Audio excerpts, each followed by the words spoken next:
O presidente da República sancionou as regras para compensação financeira a estados, municípios e o Distrito Federal. A edição da chamada Lei Candir vai permitir o repasse de cerca de 58 bilhões de reais aos estados e põe fim a uma celeuma histórica surgida há mais de 20 anos. Para o ministro Gilmar Mendes, a legislação aprovada permite a compensação financeira aos estados e dá cumprimento ao acordo homologado pelo STF em 2020. Criada pelo então ministro do Planejamento, Antônio Candir, no governo de Fernando Henrique Cardoso, a Lei Complementar 87 de 1996 tinha o objetivo de dar maior competitividade ao produto brasileiro no mercado internacional. A Lei Candir, como ficou conhecida, isentava o pagamento de ICMS sobre as exportações de produtos primários e semi-elaborados ou serviços.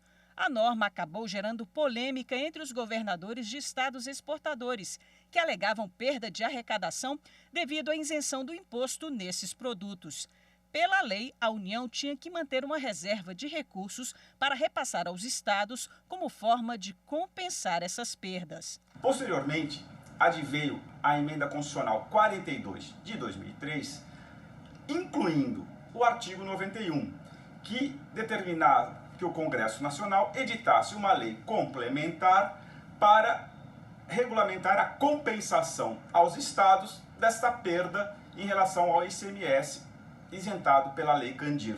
Como não veio essa lei complementar, o estado do Pará ajuizou perante o Supremo Tribunal Federal uma ação direta de inconstitucionalidade por omissão de relatoria do ministro Gilmar Mendes. Em 2016, o Supremo Tribunal Federal julgou procedente a ação movida pelo estado do Pará e determinou ao Congresso Nacional a definição de critérios e regras de compensação aos estados exportadores pelas perdas decorrentes da desoneração das exportações, conforme previsto na Lei Candir. Se essa aprovação não acontecesse até agosto de 2018, o Tribunal de Contas da União deveria fixar as regras para calcular e repassar valores aos estados. Em agosto de 2019, os governadores dos 26 estados e do Distrito Federal publicaram uma carta reivindicando a compensação financeira pelos tributos não arrecadados em consequência da Lei Candir.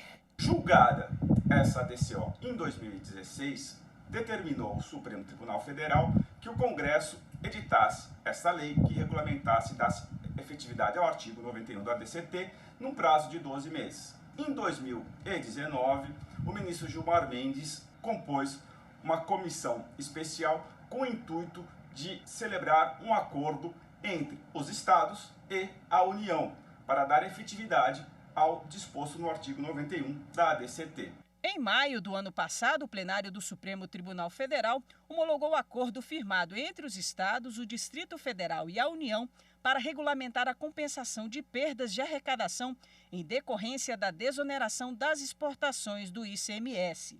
Foram poupados milhões de reais dos erários federal e estaduais nas demandas indenizatórias comuns que discutem o tema, além de cláusula resolutória e eleição de foro para dirimir eventuais entraves que surjam na sua interpretação.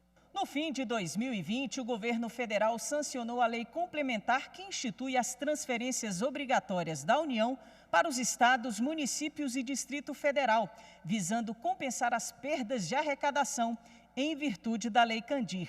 Segundo a nova legislação, os entes federativos vão receber os recursos em parcelas anuais até 2037, que devem totalizar 58 bilhões de reais. A sanção do projeto de lei do Congresso Nacional colocou fim ao impasse criado com a Lei Candir e consagra a efetivação do controle de constitucionalidade por omissão.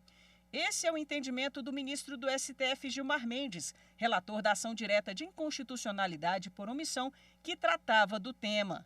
Por meio da ADO 25, o STF conseguiu empreender um novo modelo de aproximação, de negociação e de resolução do conflito, que perdurava mais de 20 anos entre as esferas federal, estadual e distrital. A Federação Brasileira sai fortalecida e passa a ter ótimo exemplo de cooperação institucional entre seus entes integrantes, independentemente da coloração e das vertentes político-partidárias, afirmou o ministro Gilmar Mendes.